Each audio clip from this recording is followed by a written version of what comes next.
एक श्लोक ऐसा है गीता का जो मुझे लगता है कि हर बच्चे को, हर यूथ को अपने फोन के वॉलपेपर पर लगा लेना चाहिए। महात्मा गांधी कभी बड़े चिंतित होते थे, उस समय वो रात्रि में बैठकर गीता जी खोलते तो बोले मैंने 5 बार में ये अनुभव किया, हर बार एक ही श्लोक खुलता है और वो श्लोक यही था। आप भी मोस्ट एलिजिबल बैचलर की श्रेणी में आते हैं जी। तो अपनी जीवन संगिनी में, लाइफ पार्टनर में क्या खूबियां? ठाकुर जी इतने प्रसन्न हुए कि भगवान ने बाय 1 गेट 1 फ्री।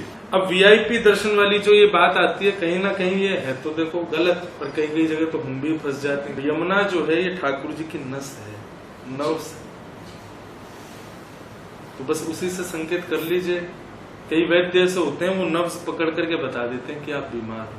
वृंदावन आकर के केवल दर्शन करना, यहाँ आकर के चाट पकौड़े आदि खा लेना और यहाँ आकर के अपना एक अच्छा फैमिली टाइम स्पेंड करके चले जाने मात्र से आप वृंदावन आगमन के भक्त रूप में नहीं माने जाओगे। अगर हम पर्यावरण को दूषित करके बिहारी जी के पास जा रहे हैं, निश्चित है ठाकुर जी की दृष्टि हम पर नहीं पड़ती होगी, उनसे प्रसन्न नहीं होते होंगे। आप वापस चले जाइए जहाँ से आए हैं। जब कभी आप धीरेन्द्र जी के साथ में ऐसे मित्रवत जब बैठते होंगे तो कभी आपने उनसे ये कहा? वो बोलते हैं कि भैया हम नहीं बोले तो कौन बोले, तो फिर मुझे भी लगता है कि नहीं, वो अपनी जगह गलत तो नहीं है। नमस्कार, मैं गरिमा मुद्दल रत्निया पॉडकास्ट पर, और आज है हम वृंदावन धाम में एक खास मकसद के साथ। आज हमारे साथ हैं इंद्रेश उपाध्याय जी, जो कि भागवत कथा वाचक है, बहुत सुंदर भजन गुनगुनाते हैं और आज के यूथ को बहुत अच्छे से इन्फ्लुएंस भी करते हैं। इंद्रेश जी, आपको बहुत बहुत स्वागत जी। नमस्कार। आज जिन विषयों पर हम आपसे बात करेंगे उनमें कुछ आपके ज्ञान से मार्गदर्शन चाहेंगे और कुछ समसामयिक विषयों पर आपके विचार जानना चाहेंगे। सबसे पहला प्रश्न जो है वो ये है कि जब हम वृंदावन धाम आते हैं तो यहाँ पर कृष्ण के अलग अलग रूप हैं, क्या उन रूपों में कुछ भेद है? इतने सारे मंदिर हैं जहाँ हम जाते हैं, दर्शन करते हैं, ठाकुर जी के अलग अलग रूपों में क्या भेद है? कोई ऐसा भेद नहीं है, बस यहाँ के आचार्यों ने भजन किया और अपने हृदय के ही ठाकुर जी को प्रकट कर दिया। सबसे बड़ी बात यह है कि वृंदावन में कोई भी ठाकुर जी का स्वरूप किसी मैन के द्वारा मेड नहीं है, निर्मित नहीं है, ये सारे स्वयंभू हैं, अपने आप प्रकट हुए हैं। चाहे वो वृंदावन बिहारी लाल हों, चाहे राधा रमन जी हों, राधा वल्लभ जी हों, बस छोटे बड़े का और थोड़े रूप में थोड़े अंतर हो सकते हैं, बाकी हैं सब त्रिभंग लरी ठाकुर जी।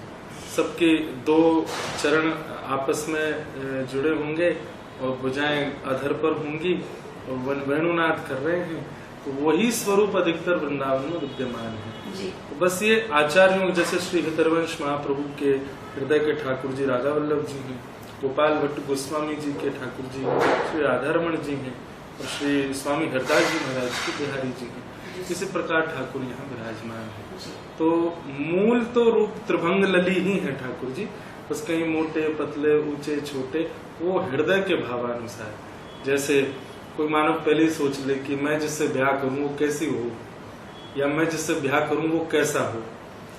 अब जब भी वो किसी लड़की से या लड़के को देखता है तो अपने हृदय की चीजें उसमें खोजता है, ये वैसा स्वभाव इसका है कि नहीं, वैसे नैन नक्श है कि नहीं, वैसी चीजें इसको पसंद है कि नहीं, जैसा मैं चाहता हूँ।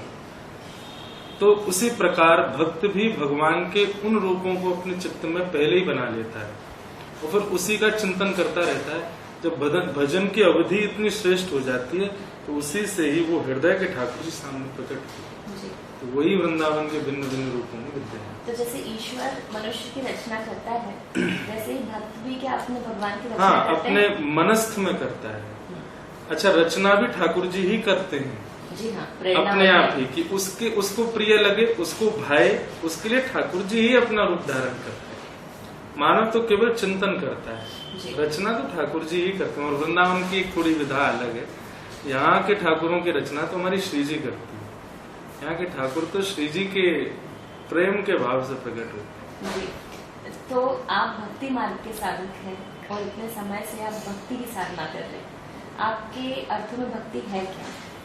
भक्ति का मतलब बहुत सारी विधाएं हैं उसकी, एक मार्ग है, एक पथ है, जिस पथ पर एक प्रकार से संसार के जितने भी विषय भोग हैं ना, जो आपको हमेशा परेशान करते रहते हैं, मानसिक, बौद्धिक, शारीरिक, जब भी आप देखेंगे संसार में हर व्यक्ति दुखी है। पर आप कभी किसी सच्चे वैष्णव से मिलेंगे, भक्ति पथ के साधक से मिलेंगे, उसके जीवन में कष्ट तो होगा, लेकिन वो आपको अप्रसन्न दिखेगा नहीं। उसके मुख पर, उसके आव भाव में, उसके ऑरा में, उसके एनवायरनमेंट में आपको नेगेटिविटी नहीं दिखेगी। क्यों?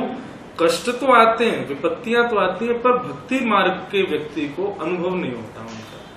तो ये एक बहुत बड़ा कारण है कि भक्ति साधक जो होता है व्यक्ति, वो विषय और संसार की पीड़ाओं को झेलता तो है, पर उसका अनुभव नहीं कर पाता, वो प्रसन्न चित्त रहता है।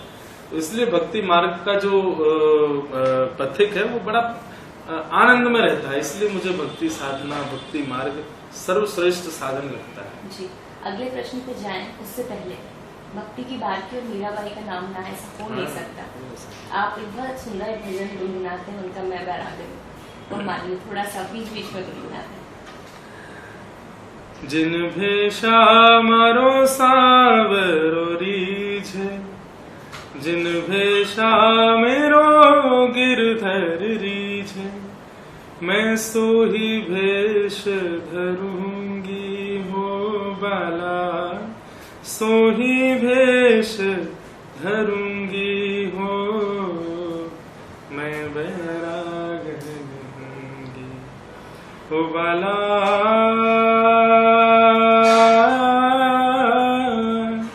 मैं बैरागन हूंगी, मैं बैरागन। अभी आगे बढ़ना है कि नहीं? इतना बस अब यही जो अभी स्थिति आपकी हुई, ये होता है भक्ति मार्ग में कि आप कुछ क्षणों के ही उस प्रभाव से उस ब्रह्म सुख का अनुभव कर लेते हैं, जिसके लिए व्यक्ति करोड़ों रुपए खर्च कर देता है, और फिर भी वो सुख नहीं मिल पाता उसको। भक्ति मार्ग में, भक्ति पथ पर वो चंद एक सत्संग के भाव से वो सुख प्रकट हो जाता है। उसको हम सुख नहीं कहते, उसको हम आनंद कहते हैं। जी, वो आनंद। तो महाराज जी, जब हम पॉडकास्ट के लिए प्रश्न तैयार करते हैं तो मेरी रिसर्च का एक हिस्सा होता है कि मैं लोगों से बात करती हूँ, उनके मन की जिज्ञासा पूछती हूँ, ताकि पॉडकास्ट में हम उन सभी विषयों को, उन सभी पहलुओं को छू सकें जो एक आम मानस के मन में रहते हैं। जब आपके लिए तैयारी कर रही थी तो एक सवाल मुझसे कहा गया पूछने के लिए कि कामना के साथ जो भक्ति की जाती है वो शुद्ध रूप में है, लेकिन कई मंदिरों के नाम ही मनोकामेश्वर होते हैं, और उनके बारे में ये बात ही प्रसिद्ध होती है कि यहाँ जाएंगे तो कामना पूर्ति हो जाएगी, और इसीलिए लोग वहाँ जाते भी हैं। अब ये बड़ा विरोधाभास है कि या तो भक्ति को कामना से दूषित न किया जाए, पर कामना जगाने के लिए भी इस तरह से मंदिर का नाम रखा गया है। इस बारे में आप क्या कहना चाहिए? तो इसका एक ऐसा रूप समझ सकते हैं कि औषधि लेनी है ठीक होने के लिए, पर कई बच्चे ऐसे होते हैं, उनको जब तक लोभ नहीं दोगे तब तक वो औषधि लेते नहीं। कई बच्चों का ऐसा स्वभाव होता है कि जब तक उनकी माँ, जैसे मेरा ही स्वभाव था, अब औषधि नहीं दूसरे रूप में, मैं स्कूल जाता था तो स्कूल जाने से पहले मम्मी से शर्त रखवाता था कि मैं लौट के आऊंगा तो मुझे क्या मिलेगा। तो मेरी मनपसंद मिठाई मिलनी चाहिए, मेरी मनपसंद सब्जी होनी चाहिए, तो उस लोभ से मैं स्कूल जाता था।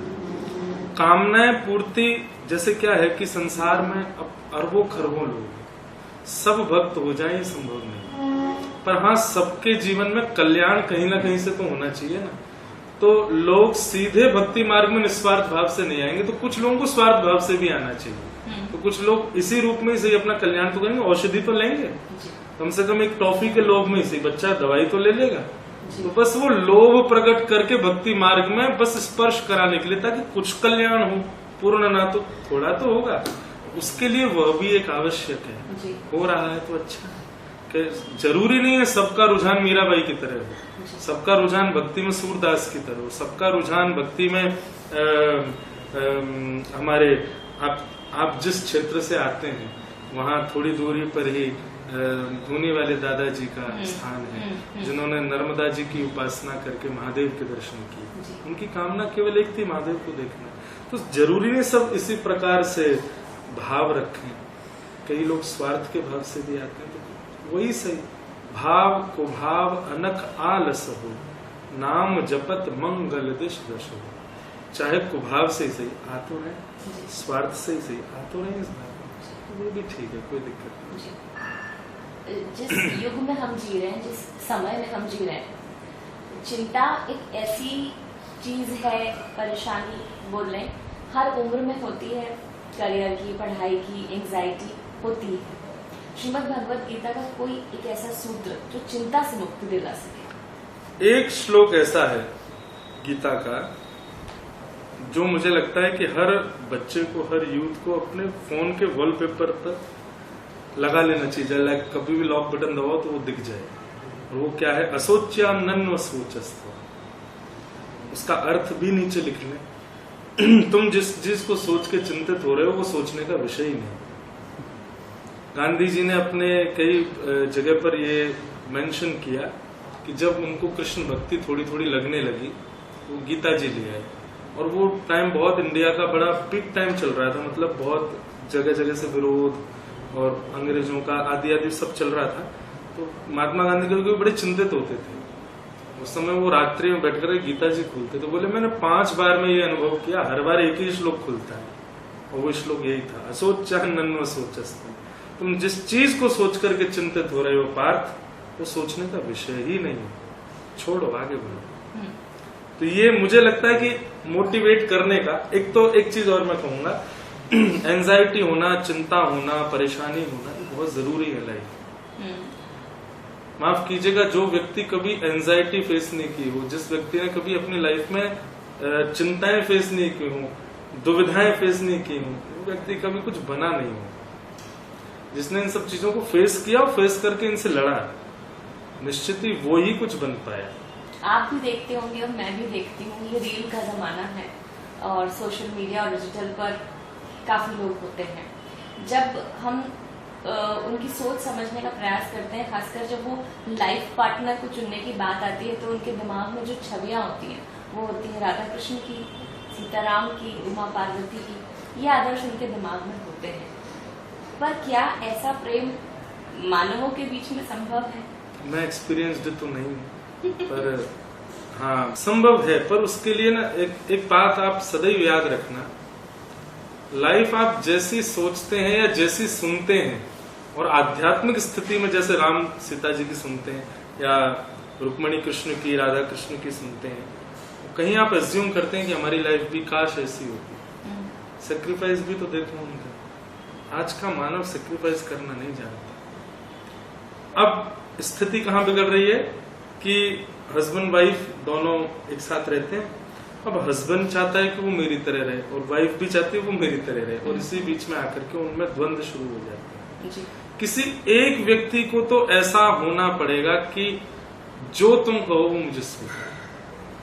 और मैं सत्य बताऊं, लाइफ शायद वहीं ठीक चल रही है जहां पर एक व्यक्ति इस भाव में, ठीक है जैसा तुम चाहो मैं स्वीकार। ऐसा होता था प्राचीन काल में, माताएं थोड़ी सेक्रीफाइस वाली ज्यादा होती थी। अभी थोड़ा डिफरेंट हो गया है। अभी भाई लोग थोड़े सेक्रीफाइस वाले हो गए। ओके, जैसे तुम कहो, जो हुक्म मेरे आका, जैसा कहो हम करेंगे। और उस नाते से वो लोग जी रहे हैं। कई लोग इस चीज को लेकर के थोड़ा, मुझे हो सकता है ट्रोल भी करें कि ऐसा नहीं है, ये नहीं, पर ये वास्तविकता है। लाइफ में आप विवाह को लोग सोचते हैं कि शायद केवल अपनी डिग्निटी के लिए या अपने इच्छाओं के लिए एक व्यक्ति को संग रखना और उसको भी अपनी इच्छाओं में शामिल करना नहीं होता है। समर्पण का मतलब विवाह होता है। आप एक दूसरे के प्रति समर्पित हैं। जो उसकी प्रसन्नता है उसमें आप प्रसन्न हैं, जो आपकी प्रसन्नता है उसमें वो प्रसन्न है। तो इस प्रकार से यदि जिया जाए तो निश्चित है कि वो जो एज्यूम किया गया है वो जिया जा सकता है।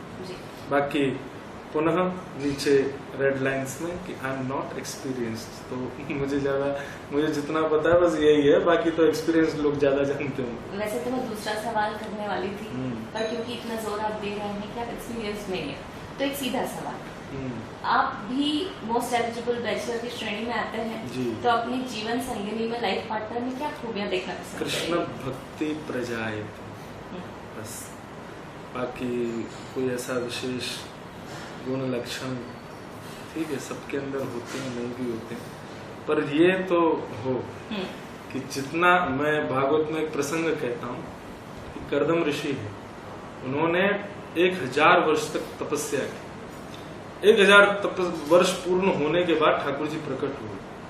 भगवान ने कहा मांगो क्या चाहिए। तो कर्दम ऋषि सहज होकर के कहते हैं कि हे नाथ, मैं आपसे जितना प्रेम करता हूँ, मैं आपको जितना मानता हूँ, मैं जितना आपको भजता हूँ, मुझसे भी दुगना आपसे प्रेम करने वाली, भजने वाली, आपको चाहने वाली एक पत्नी मुझे मिली। भगवान इतने प्रसन्न हो गए, तुमने 1000 वर्ष इसके लिए गवा दिए? हाँ ठाकुर जी, क्योंकि मैं अकेला नहीं चाहता, मैं चाहता हूँ वो भी मेरे साथ भक्ति करे। तो तथा सचाहम परिवोड काम समान शीलाम ग्रहवेद धेनु, श्लोक है पूरा। कहते हैं कि मुझे अपने से भी ज्यादा श्रेष्ठ आपकी भक्ता एक गृहिणी चाहिए। तो ठाकुर जी इतने प्रसन्न हुए कि भगवान ने like by one get one free, एक अपनी तरफ से एक और उनको वरदान दिया। बोले एक वरदान तो तुम्हारा कि तुमको ऐसी पत्नी मिलेगी, दूसरा वरदान मैं देता हूँ, मैं इतना प्रसन्न हूँ कि तुम दोनों के यहाँ मैं ही पुत्र बन के आऊँ। तो कर्दम ऋषि से इतने प्रसन्न हुए थे ठाकुर जी, और फिर भगवान कपिल के रूप में उनके यहाँ प्रकट हुए। जिन कपिल भगवान का स्थान आज बंगाल में गंगा सागर में विराजमान, वो उन्हीं के यहाँ प्रकट हुए थे। आपकी बात से एक और बात मेरे ज़हन में आती है, दिमाग में आती है कि आपने से बताया कि ऋषि कर्दम ने इतनी तपस्या की, और हम सुनते भी आए हैं कि लंबी तपस्या के बाद भगवान दर्शन दिया करते थे संतों को, महात्मा। लेकिन आज जो वीआईपी कार्ड कल्चर है, या पंडित पुरोहित से अगर आपकी पहचान हो तो आप सीधे वहां गर्भगृह तक दर्शन पा सकते हैं। अब वीआईपी दर्शन वाली जो ये बात आती है, कहीं ना कहीं ये है तो देखो गलत। एक विधा बनी है, उसी विधा से ही सबके सम होकर के जाना चाहिए। मंदिर का नियम यही है कि समत्व भाव से जाओ जी। पर सब जगह ये बना दिया। अब कई जगह हम भी वीआईपी बन के ही जा रहे होते हैं दर्शन करने के लिए। मैंने खुद ने कई बार इस तरह से दर्शन किए हैं, और बड़ा कोफ्त भी होता है। एक लंबी लाइन लगी है, लोग बड़े दूर से आए हैं, पर हम पहले पहुंचे। हाँ, तो वो एक है तो सही कि वो नहीं होना चाहिए, पर कई कई जगह तो हम भी फंस जाते हैं। क्योंकि अब ये है, कथा अभी पूरी हुई है, 2 घंटे का समय है, 2 घंटे बाद फ्लाइट पकड़नी है, निकलना है, 2 ही घंटे के भीतर हमको दर्शन करके आना भी, हम भी मार्ग। बस इसका मैं एक ही चीज समझा सकता हूँ कि 2 विधा होती है मंदिर के अंदर। भक्त भगवान को देख रहा है, भगवान भक्त को देख रहे हैं। तो जो सामान्यतया थोड़ा श्रम करके ठाकुर जी के पास जा रहे हैं, ठाकुर जी उनको देख रहे हैं। वीवीआईपी एंट्री से जा रहे हैं ना, वो ठाकुर जी को देख रहे हैं, ठाकुर जी उनको नहीं देख रहे हैं। वीवीआईपी मतलब एक नियम होता है कि अति दूरात अति सामीप्य, 2 स्थिति के लोग जो हैं वो थोड़े अदृश्य हो जाते हैं। हमारी नाक के आंख के सबसे पास है, लेकिन दिखती नहीं। तो ठीक वैसे ही वीवीआईपी से जो बहुत समीप पहुंच गया, ठाकुर जी को दिखता ही नहीं है। अच्छा तुम आए भी थे क्या, मुझे पता ही नहीं चला। मुझे तो वो दिख रहा था जो पीछे खड़ा खड़ा बेचारा, कभी हाथ निकाल रहा था, कभी कोई मुख निकाल रहा था, पीछे से जय श्री राधे चिल्ला, मैं तो उसको देख रहा था। तुम आए भी थे, मुझे दिखाई नहीं। तो निश्चित है वीवीआईपी वाले ठाकुर जी को तो देख लेंगे, ठाकुर जी उनको नहीं देख पाते। आप एक बड़े वर्ग को इन्फ्लुएंस करते हैं, मुझे उम्मीद है कि आपकी इन बातों को भी आपके श्रोता बहुत ध्यान से सुनेंगे, ताकि भक्ति। अच्छा एक और बात, मैंने ये चीज तो कोट की कि मैं भी कभी कभी वीवीआईपी में जाता हूँ, पर मैं ये भी कोट करूंगा कि जब मैं 7 दिन किसी धाम तीर्थ या कहीं कथा करता हूँ, तो मैं प्रयास करके नॉर्मली भी जाता हूँ। उसका एक आनंद, उसका एक सुख अलग होता है। धक्के पड़ रहे हैं, पीछे से कोई चोटी खींच रहा है, कोई धोती खींच ले गया, कोई कहीं से चिल्ला रहा है, कोई चढ़ गए, उसका एक सुख अलग है। कहते हैं कि मनुष्य का जो भाग्य है वो ईश्वर लिखते हैं, लेकिन जब ईश्वर मनुष्य रूप में आते हैं, इस धरती पर आते हैं, तो उनका भाग्य कौन लिखता है? भगवान भाग्य में कभी नहीं बनाते। दूसरी बात, ठाकुर जी भाग्य नहीं बनाते। ठाकुर जी आपको पूर्ण रूप में आपका एक डिजाइन कर दिया उन्होंने कि ये वे है, 10 इंद्रियां हैं, पैर हैं, हाथ हैं, बुद्धि है, ये सारी व्यवस्था है, वे ये है जो मैंने डिजाइन किया। अब तुम इसको कैसे पार करते हो, तुम देखो। एक तरफ तुम पुण्य के मार्ग पर चल करके श्रेष्ठ भी बन सकते हो, और एक तरफ तुम्हारे लिए पाप के लिए भी तुम्हारे पास मार्ग है, तुम कैसे करते हो? तो ठाकुर जी एक लाइन ड्रॉ कर देते हैं, व्यवस्थाएं दे देते हैं। अब आप अपने कर्मों से अपने या तो भाग्य को श्रेष्ठ बनाओ या बिगाड़ दो। रावण को पुलस्त ऋषि के खानदान में भेजा, रावण को ब्राह्मण कुल में भेजा, रावण को ज्ञानी बना करके भेजा। हर व्यक्ति को एक मस्तक मिला, रावण को 10 मस्तक मिले, सारी व्यवस्थाएं दे दी उसको, कोई कमी नहीं छोड़ी रावण को। वो चाहता तो उन व्यवस्थाओं से भगवत प्राप्ति कर सकता था, पर उसने क्या किया, एक राक्षसत्व में आकर के अपना सब सर्वनाश कर दिया। दूसरी बात, ठाकुर जी कभी भाग्य पर निर्भर नहीं होते कि उनका भाग्य भी कोई लिखता होगा या ऐसा कुछ नहीं। ना ही ठाकुर जी कर्म बंधन में होते कि उनके कोई कर्म होंगे जिसको वो भोगने के लिए आए। कई लोग इस बात को कह देते हैं कि जैसे राम जी ने बलि को छिप करके मारा, बाली को, तो वही हुआ कि जब श्री कृष्ण प्रभाषित क्षेत्र में थे तो एक भेलिया ने उनके पैर में बांधा। ये सब बातें गलत। ये कोई कर्म भोग ठाकुर जी पर नहीं होता। हाँ, ठाकुर जी के परिवार पर होगा, ठाकुर जी संगों पर होगा, पर अपनी पूरी लीला ठाकुर जी स्वयं ही पूर्ण निर्वृत करके आते हैं। और शायद इसीलिए उसे लीला कहते हैं। इसीलिए वो लीला है। त्रेता में राम हुए और द्वापर में कृष्ण। विष्णु के दोनों अवतार चरित्र में बिल्कुल अलग अलग है। मतलब ईश्वर का स्वभाव भी अलग अलग समय के हिसाब से बदल सकता है। तो क्या समय के हिसाब से धर्म में भी कुछ परिवर्तन अगर वांछित हो तो हो सकते? नहीं, वो तो वही है। सतयुग में धर्म कर्म थोड़े से क्लिष्ट थे, थोड़े कठिन थे। त्रेता में थोड़े सरल हुए, द्वापर में थोड़े और सरल हुए, कलयुग में तो बहुत ही सरल कर दिए। कलयुग केवल नाम धारा, यहाँ पे व्यक्ति कुछ ना करे, उसको तप की भी आवश्यकता नहीं, उसको यज्ञ की भी आवश्यकता नहीं, उसको ज्यादा व्रत नियम की भी आवश्यकता कुछ नहीं, केवल भजन करे बैठा बैठा, केवल हरे कृष्ण कृष्ण कृष्ण हरे हरे, हरे राम। तो सतयुग में 1000 वर्ष की तपस्या से जब ठाकुर जी प्रसन्न होते थे, वो कलयुग में केवल और केवल एक बार कहते हरिशरणम, उसी से ही वो फल मिल जाता है। हालांकि हम थोड़ा ही आगे बढ़े हैं, पर एक भजन जो आपका बहुत प्रसिद्ध है, वृंदावन रसामृत, ये आपकी वाणी में गुनगुना दीजिए। जी, ये हमारे वृंदावन में 7 निधि हैं। गोविंद देव जी, मदन मोहन जी, गोपीनाथ जी, राधा रमण जी, राधा वल्लभ जी, जुगल किशोर जी और वृंदावन बिहारी लाल। इन 7 निधियों के लिए ये पद रचना हमारे लाल जी ने करवाई थी। तो इसका भाव ऐसा है कि वृंदावन ब्रह्मा जी ने नहीं बनाया, किशोरी जी के हृदय से प्रकट हुआ। और जब किशोरी जी के हृदय से प्रकट हुआ तो ये वृंदावन ठाकुर जी को बड़ा भाया। इसीलिए ये वृंदावन बहुत प्यारा है, क्योंकि दोनों को प्रिय है। किशोरी जी के हृदय का है, ठाकुर जी को प्रिय लगा, तो उसी पर ये लिखा श्यामा हृदय कमल सो प्रगट्यो, श्यामा हृदय कमल सो प्रगट्यो, श्याम हृदय को भाई, वृंदावन प्यारो वृंदावन, श्री वृंदावन मेरो वृंदावन। भुवन चतुर्दश की सुंदरता, निधिवन करत बिहार, श्यामा प्यारी बाके बिहारी, श्यामा प्यारी कुंज बिहारी, जय जय श्री हरिदास।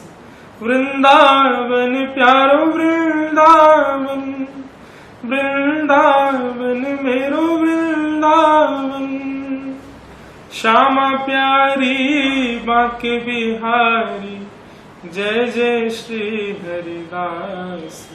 वृंदावन श्री वृंदावन, वृंदावन प्यारो वृंदावन। देखिए, ऐसे बोलते हैं कि किसी भी रूप में नारायण आके आपको दर्शन दे सकते हैं, पर अगर वो आए तो मैं उन्हें कैसे पहचानूं? कोई भी कैसे पहचाने? मैं कहा करता हूँ कि जिनके देखने मात्र से समाधान मिल गया, प्रश्न था, संशय चल रहा था मन में, पर वो सामने आए तो समाधिस्थ, मतलब आपके सारे संशय खत्म हो गए, आपके सारे विकारी सवाल ही भूल गए कि है ही क्या। और मन में जितनी कुंठा चल रही थी किसी चीज को लेकर के, पूर्व की वस्तुओं को लेकर के, अब आप अपने आप को पूर्ण रूपेण सम मान रहे हो कि नहीं, अब कोई स्थिति नहीं है। बस एक व्यक्ति का आपके सामने प्रेजेंस ऐसा हुआ कि आप विकारों से मुक्त हो गए। आप एक क्षण के लिए यह तक भी भूल गए कि आप कौन हैं या आपके तन की इच्छाएं क्या है। ऐसे किसी व्यक्ति को देख करके जब ये स्थिति हो जाए, अब इसमें एक प्रसंग आता है ना कि ठाकुर जी विदुर जी के यहाँ गए, तो उस समय का प्रसंग क्या था, मतलब विदुरानी की जो स्थिति है ना, ऐसी स्थिति हमारी हो जाएगी अगर ठाकुर जी सन्मुख आ गए। तो विदुरानी के उस प्रसंग में ऐसा था कि भगवान गए थे शांति दूत बनकर के कौरवों के पास, और दुर्योधन ने स्पष्ट मना कर दिया था कि 5 गांव की क्या बात करते हैं, मैं सुई के नोक के बराबर भी जमीन नहीं दूंगा बिना युद्ध के। फिर कौरवों ने भगवान को रिझाने के लिए 56 भोग बनवा रखे थे, लेकिन ठाकुर जी अपने आप ही कहते नहीं, मेरा भोजन तो आज विदुर काका, क्या विदुर काका वहीं बैठे थे। विदुर काका बोले मैंने तो इनको बुलाया नहीं, ये अपने आप ही बोल रहे हैं, लेकिन ठाकुर जी बोल रहे हैं तो कोई मना कैसे करे। विदुर काका तुरंत भागे अपने घर।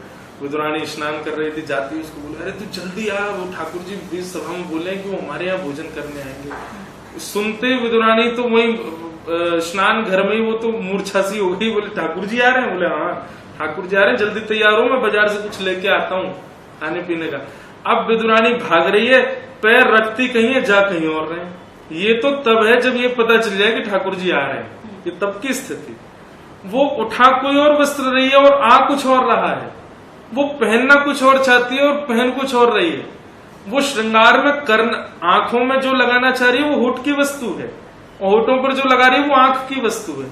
ऐसी अस्त व्यस्त स्थिति में आ गई, वो विचार नहीं कर पा रही है, हाथ उसके कंपायमान हो रहे हैं। और इतने में ही द्वार पर दस्तक देते हैं द्वारिकाधीश, और खटखटाने की आवाज आती है। विदुरानी दौड़ करके गई, जैसे द्वार खोल कर देखा शंख चक्र गदा पद्मधारी चतुर्भुज नारायण सामने खड़े हैं, चंदन की सुगंधी आ रही है, मधुर तेज है उनका, सुंदर सांवला स्वरूप है। बस वही वो यह भी भूल गई कि मैं विदुरानी हूं। ठाकुर जी को लेकर के जा रही है, कहाँ बैठा हूं कुछ विचार नहीं, पाटा भी उल्टा रख रही है, फल खिलाने की जगह छिलके खिला रही है, आदि आदि ये स्थिति हो गई। ऐसी स्थिति हो जाएगी, आप ये तो भूले ही जाओ कि आप उनसे कोई संवाद कर पाओगे, या आप उनको पहचान के पकड़ लोगे कि नहीं ये ठाकुर जी मुझे इनके, इतना विचार बुद्धि का शून्य हो जाएगा कि आप सोच ही नहीं पाओगे क्या करें, बस ब्लैंक हो जाओगे, समझ जाना ये ठाकुर जी थे। जो भक्ति का जो रस आपको सुनने में आ रहा है वो एक बहाव है, मैं खुद भी बह रही हूँ। पर जैसा कि मैंने आपको पॉडकास्ट की शुरुआत में कहा था कि कुछ सवाल आपके ज्ञान से संबंधित होंगे और कुछ समसामयिक विषयों पे होंगे, इसलिए अब थोड़ा सा शिफ्ट कर रहे हैं सवालों को। मेरा मानना है कि जो धर्म है वो मानव तक सीमित नहीं है, धर्म के दायरे में पूरी प्रकृति आती है, चाहे वो पशु पक्षी हो, चाहे हमारी नदियां ही क्यों ना। यमुना नदी वो नदी है जिसने कृष्ण को मथुरा से गोकुल आने के लिए मार्ग दिया था। ये वो नदी है जिसके तट पर कृष्ण ने लीलाएं करी हैं, बाल लीलाएं करी हैं, और ये वो एक चिन्ह है जो वहां द्वापर से कृष्ण के युग से आज तक हमको एक सूत्र में बांधता है। पर कृष्ण की ही मथुरा में जो यमुना की दशा है, हम देखते हैं बहुत लंबे समय से बहुत ऐसी दशा है जिसको देख काफी दुख होता है। आप इस बारे में क्या सोचते हैं? मुझे ऐसा लगता है कि वृंदावन जो है ना, ये स्वयं श्री कृष्ण है। यहाँ के वृक्ष जो है भगवान के रोए हैं, और यमुना जो है ये ठाकुर जी की नस है, नव्स है। तो बस उसी से संकेत कर लीजिए। कई वैद्य ऐसे होते हैं वो नव्स पकड़ करके बता देते हैं कि आप बीमार हो। तो ये नदी ये दर्शाती है कि श्री कृष्ण प्रसन्न नहीं। जितने भी वैष्णव वृंदावन आते हैं मैं उन सबसे अपील करता हूँ, मैं उनसे प्रार्थना करता हूँ कभी कभी कि वृंदावन आकर के केवल दर्शन करना, यहाँ आकर के चाट पकौड़ी आदि खा लेना, और यहाँ आकर के अपना एक अच्छा फैमिली टाइम स्पेंड करके चले जाने मात्र से आप वृंदावन आगमन के भक्त रूप में नहीं माने जाओगे। वृंदावन को पुनः वैसा क्रिएट करना जैसा श्री कृष्ण को प्रिय था, तब आप माने जाओगे कि हाँ ठाकुर जी आप वृंदावन आए। तो मैं लोगों से प्रार्थना करता हूँ कि 5 चीजों में आइए वृंदावन। आती पहले रज को प्रणाम करो। रज को प्रणाम करोगे तो मतलब जहाँ प्रणाम करोगे वहां शुद्धता का ध्यान रखोगे। कहीं भी रज के प्रति आपको दूषितता लगेगी आप तुरंत स्वच्छ करोगे। वृक्षों को प्रणाम करो। ठाकुर जी जैसा पर्यावरण मित्र नहीं है। जी हाँ। उन्होंने क्या किया, मृद भक्षण लीला कर रहे हैं, मिट्टी में खेल रहे हैं, कभी महलों में रहने वाले, जगत नियंता जगदाधार, यमुना में कालिया नाग आ गया। ठाकुर जी को नींद नहीं आई 3 दिन कि यमुना को मैं शुद्ध कैसे करूं, यमुना को पवित्र कैसे करूं, क्योंकि बलराम जी शेष नाग है, नाग के सामने दूसरे नाग को नहीं मार सकता, इसलिए ऐसी एक लीला की कि बलराम जी कहीं और भेजे भगवान। बड़ी लीला आती है कि एक धेनुकासुर नाम का दैत्य था, उसको भगवान ने बलराम जी को भेजा, उसको मार के आओ, ताकि ये अलग जाएंगे तो मैं यमुना जी को पवित्र करने जाऊं। वो इतने चिंतित होते थे, वृक्षों की और पर्वतों की रक्षा के लिए गिरिराज जी को उठा लिया अपने नख पर। अगर हम पर्यावरण को दूषित करके बिहारी जी के पास जा रहे हैं, निश्चित है ठाकुर जी की दृष्टि हम पर नहीं पड़ती होगी, वो हमसे प्रसन्न नहीं होते होंगे। चाहे आप फूल बंगले बनवा लो, चाहे आप कितनी भी दक्षिणा चढ़ा दो, कितना भी डोनेशन कर दो, ठाकुर जी को यदि प्रसन्न करना है, आपने वृंदावन आकर के यमुना शुद्धि के लिए कुछ यहाँ किया, वृंदावन आकर के यहाँ वृक्षों की पवित्रता और उनके संवर्धन के लिए कुछ किया, आपने आकर के पर्वतों की शुद्धता पवित्रता और वृंदावन की रज की शुद्धता के लिए कुछ किया, निश्चित है आप वापस चले जाइए जहां से आए हैं, वहीं ठाकुर जी आके आपसे मिलेंगे, इतने प्रसन्न हो जाए। लेकिन लोग इस बात को समझ नहीं पाते। तो ये मैं तो यही कहूंगा कि श्री कृष्ण प्रसन्न नहीं है। ये बात सही है कि अभी भारत और पूरा विश्व राममय हो गया है। अब यदि किसी व्यक्ति को अपने जीवन में आदर्श के रूप में चुनना हो, जैसे मैंने आपसे पहले भी कहा था कि राम का चरित्र अलग है और कृष्ण का चरित्र बहुत अलग है, तो ऐसे में फिर चुनाव कैसे करेंगे? पर इसमें एक चीज तो मैं ये कहूंगा, किसी के बताने में कभी आदर्श मत चुनो, किसी को सुन करके देख करके और उसका अनुसंधान करके आदर्श हो। अब क्या है कि मैंने किसी एक्टर की आपसे बड़ाई कर दी, वो तो बहुत अच्छा है, बहुत अच्छा है, पर आप जब उसकी मूवी देखने गए आपको बिल्कुल नहीं भाया। भाई रुचि अलग अलग है, आपको भिंडी पसंद है, मुझे नहीं है पसंद। तो इसी प्रकार ये देवों में भी जैसे हमारे श्री कृष्ण है, प्रभु श्री राम है, उनमें अगर कहूँ पक्षपात करके कि श्री कृष्ण की ओर जाओ, पर आपका व्यवहार स्वभाव जो वो राम जी से मेल खाता है, कहीं ना कहीं आपके जो विचारधाराएं वो कहीं ना कहीं उनसे मिलती हैं, तो आप फंस जाओगे बीच में, मैं कहाँ आ गई, कहाँ नटखट के पास भेज दिया मुझे आदर्श बना के, मैं तो मर्यादा में रहने वाली हूँ।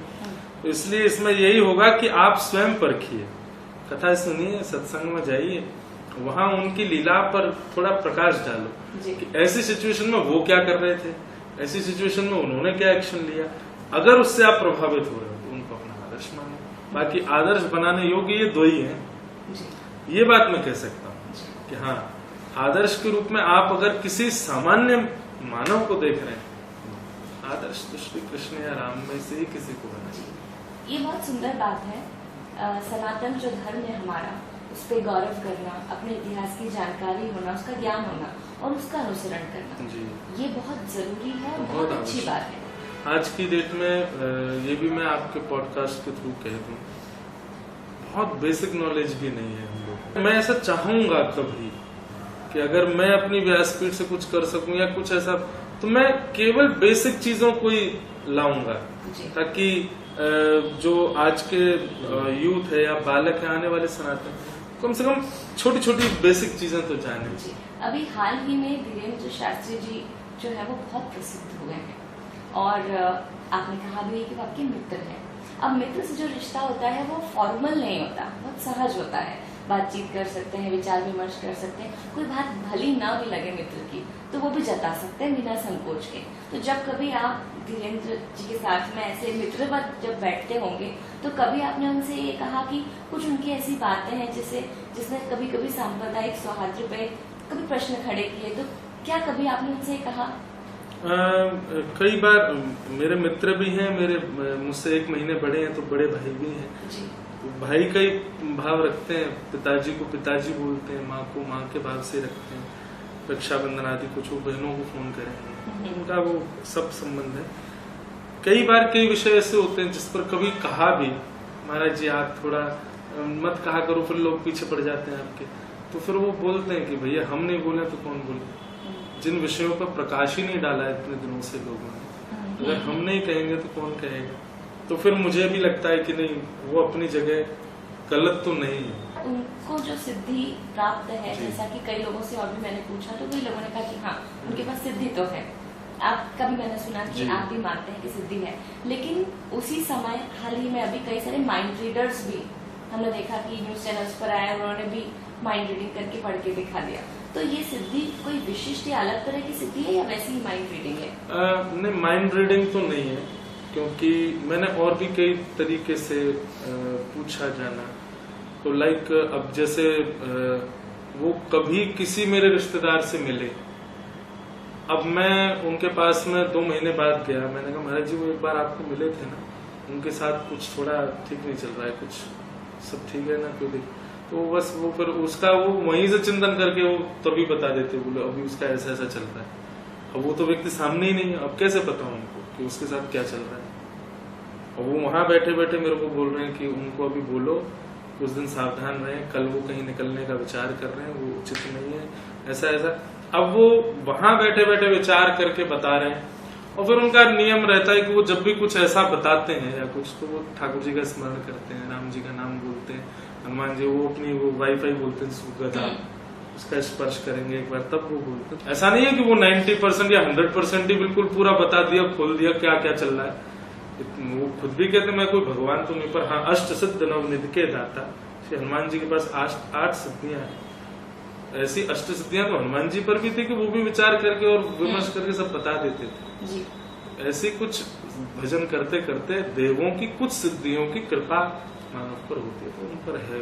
सिर्फ इतना बता दीजिए, किसी को अगर राधा और कृष्ण के प्रेम को समझना हो तो क्या समझना जरूरी है? ब्रज रज के उपासी, यहाँ की रज सामान्य नहीं है, लोग इस बात को समझ नहीं पाते। यहाँ की जो रज है, यहाँ के जो ये कण है ना, स्वयं ठाकुर जी ने अपने जीव से उच्छिष्ट किया है इस रज को। इसकी उपासना और रसिक जनों की सेवा, ये 2 प्रारंभ कर दे, अपने आप श्यामा श्याम की लीलाओं का स्मरण और अनुसंधान होने लग जाए। अभी हम क्या है, हम राधा कृष्ण लीला को सामान्य प्रेमियों की लीला की तरह देख लेते हैं, और वो बहुत बड़ा अपराध है।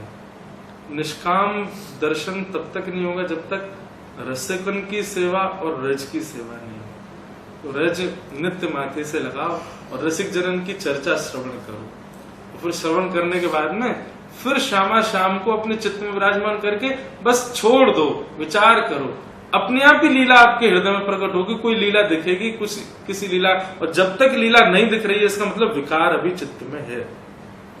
केवल ब्रजरज लगाओ, रसिक जनों को सुनो, और फिर दोनों क्रिया करने के बाद एकांत में बैठ करके हृदय में एक कुंज है, कुंज मतलब एक वन है, वहां एक शिला पर श्यामा श्याम बैठे हैं, दोनों बस बैठे हैं और आप चिंतन करो अब आगे क्या करेंगे।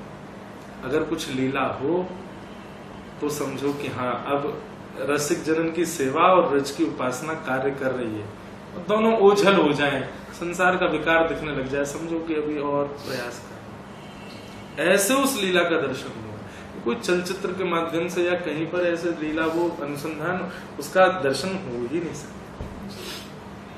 उपाध्याय जी, वर्धनिया पॉडकास्ट पर हमसे बात करने के लिए बहुत बहुत धन्यवाद। जय श्री कृष्ण। जय श्री कृष्ण।